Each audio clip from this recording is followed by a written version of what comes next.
This project was conceived long time ago, like 1999, by the then management of the Judiciary. And that was like 10 years ago. Then 2014, the bills of quantities were approved by top management. But because of lack of funding, this construction could not start. When I came in 2019, I found the bills of quantities. And I asked them, what is happening? They said they have been trying to get funding, but had not succeeded. So they said the problem is money. And I told them that the problem is not money. Actually, the problem is attitude. The little money that is in the budget can be used to start. And I said, for me, what I want is you to give me blessing, and then we start. So that is how it all started. And I was given a go-ahead. So I started now coordinating, mobilizing resources from finance. And I got cooperation by officials from Ministry of Finance. And I advertised. That was in September. Shortly after I had reached here, the process of procurement was transparent. That time, there was a registrar, who is now the chief registrar actually, Sarah Ranga Siu. And really, I credit her for having chaired that contracts committee that did a great job. Then there was the evaluation committee. It was chaired by a lady called Cassandra Maureen. Now, what I did was to hide these people in some place in Bugorobi royal suits, so that nobody should know where they are. I told them, you go and stay there and make sure that you switch off your phones so that people do not influence you. And they did that. So procurement was done without any question.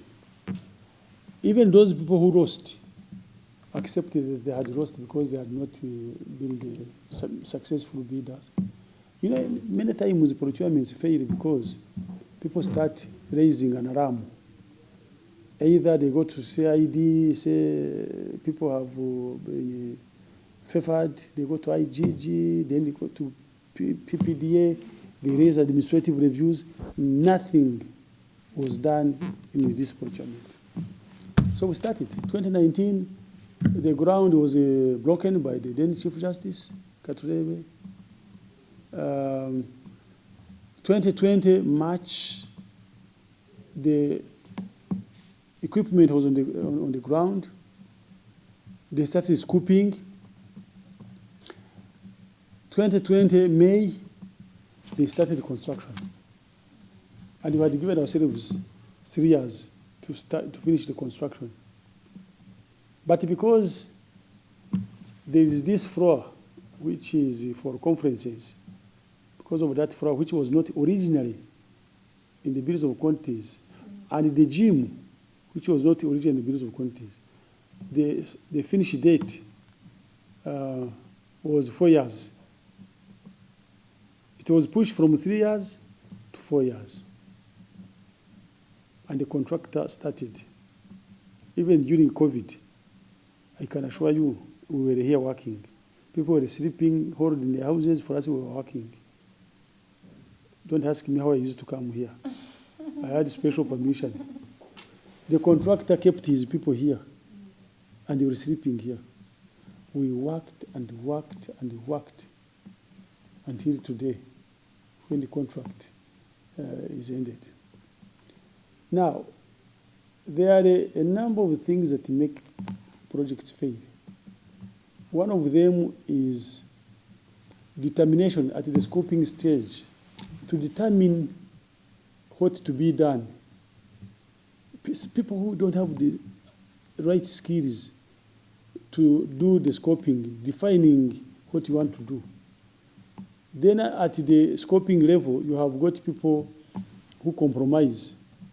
Because advertising is something that should be done transparently so that everybody knows.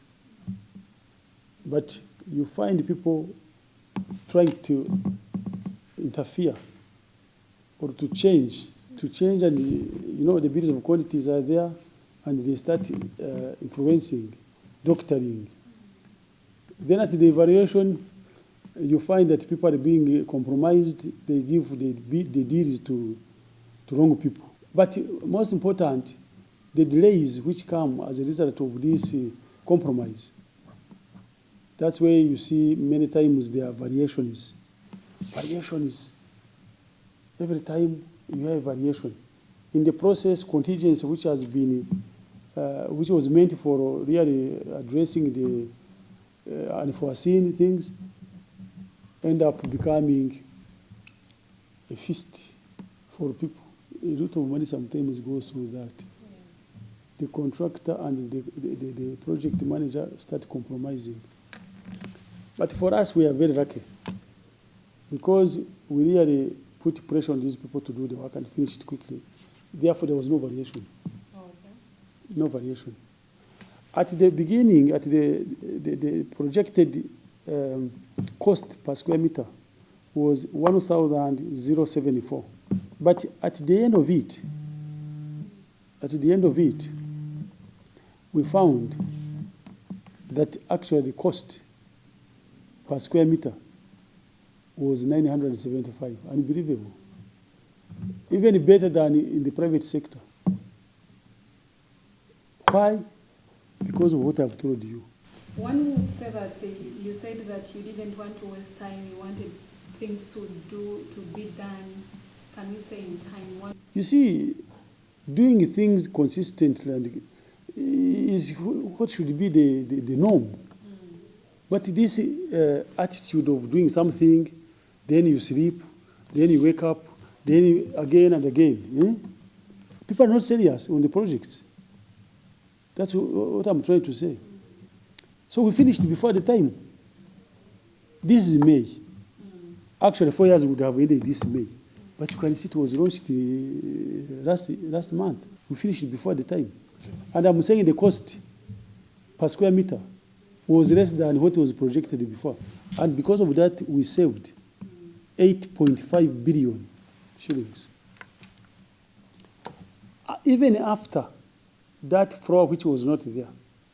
So this 115 includes the superstructure. It includes the air conditioning. It includes the heating ventilation system. It includes firefighting equipment. It includes ICT. You get it? It includes the furniture. It includes the furnishings. It includes this interior design, all of this art design. So, all of this is part of the 115 billion. Plus the gym somewhere. It includes the gym, it includes the steam, it includes the sauna, everything. Is there anything else you want to hear from me? Yes. It is like saying, you have built the building, will it not be costly to clean up the building? Same story. We shall have to provide for it. Because there is no way you can have a gym with nobody to coach the people who are doing the gym. These are not younger people, and we don't want them to risk. Somebody has to coach them how to use the machines. Somebody has to clean the machines. Somebody has to repair the machines. Then, if we talk of how much have you been spending on renting the Supreme Court and Court of Appeal, how much was it costing Judiciary? Let me tell you, annually we have been spending 6 billion. So that one now is saved. We shan't pay rent again. So if out of what we are paying rent, the 6 billion, if we get like 500 million to do the maintenance of this building, why not? You've saved 6 billion, but 500 million goes to clean up maintenance. That's a good economics. Then Yeah. one would like to know, why didn't you shift those courts to these courts? Because someone may say that these courts are too big to cater for all those courts. Why is it that they are still on that building? You know, I'm the owner of these houses. I'm the landlord now. I'm telling you that it cannot be enough for them. So, but soon or later, we shall also have them. We shall also construct for the divisions as we move on. Roma was not built in one day. So it's a gradual process. The economy is not all that good to enable us construct for every division. But that is what we have saved. Those who are remaining there for maybe 1 year or 2 years, then eventually we shall also construct for them. We have got a plot somewhere here. Are you reviewing that very soon you are coming up with another construction as big as this? Of course. The Court of Appeal in Mbarara and the Court of Appeal in Guru. Yes. We're starting with those two. So the cases which are coming from the Western region do not come to Kampala. They are finished in Mbarara. Yes. Those from Northern region are finished in Guru. You've stopped of coming up with buildings for these courts for certain divisions, like Court of Appeal, Civil Division, Land Division. When will that be? I'm saying when we get money. Like how much? But it's certainly not a lot of money. Maybe you're talking in the region of about 7 billion. 7 billion for Mbarara, another 7 billion for Guru, which is about 14. Could you please take us on some of the ongoing constructions for courts within the country? In summary, we have got this, which we have finished. Yes. We have got Mukono, which we have finished. We have got Butambara, which was finished. Sembabure, finished. Kamwenge, finished. Ryantonde, ongoing. Rukunjiri, ongoing. Soroti, ongoing. Gudaka, finished. Patongo, finished. Yeah. And he helped the judiciary to deliver the services, judicial services, to the people of Uganda. There are many implications for the cases being sorted out. Some of them are economic, and the others are social. If you look at the cases which are related to commercial, you find that a number of cases are in trade, other cases are in banking, some are in insurance, some are in construction. All of these have got an economic implication for the country. Then you have got land which is used for livelihood. If you have got cases in the court which are not concluded, they affect the livelihood of the people. But also investments. People want to invest, and maybe the cases are not sorted out. It becomes very difficult for investments to take place. But also, it can also have implications for the investors themselves. If they want to come to this country and they see that cases are not moving, it might be difficult for them to be convinced to come and invest here. They can go to other countries. So we believe that these facilities being given to the judges are critical for them to, first of all, to relax. Secondly, to have the cases heard quickly, dispose them off, and people get justice. Jim.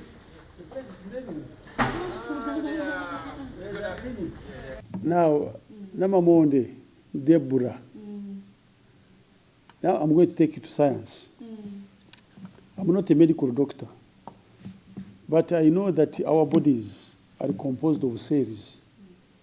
You've got the white blood cells and the red blood cells. But most important is the white blood cells. When you do sports, you stimulate the white blood cells. And when you stimulate the white blood cells, they become active, they protect, they defend you. They're like UPDF along the borders. When an enemy comes in and UPDF is alert, so even opportunistic bacteria, viruses, when they come and they find white blood cells alert, You don't just get these childish flus and coughs and so on. No. When you are doing exercises, actually, let me tell you, the medicine, when you feel you have got a cold, go jogging and sweat, the flu will go, the cough will go. Or if it has come, it will not be very big. It will be neutralized. So this is the same thing that is applicable in this case. When they do exercises, they become healthier. And when they become healthier, they will attend to these cases much faster, much longer, and the cases will get out. It has got economic implications, which I told you. The more cases get out, the more economic value, the more livelihood. You see?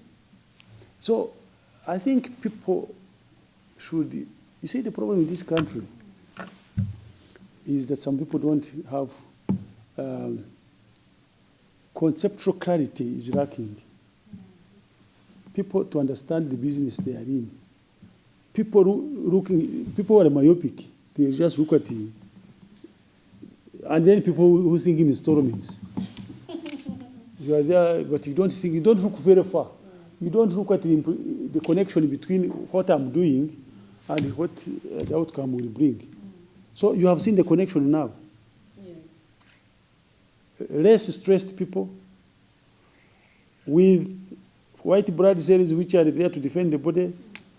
Now, longer hours of doing the work, not fatigued because they have done exercises, cases had, cases disposed of, economic cases in the economy, livelihood, and social factors addressed. Because of this small thing, somebody might think it is luxury. Not at all. That's being myopic.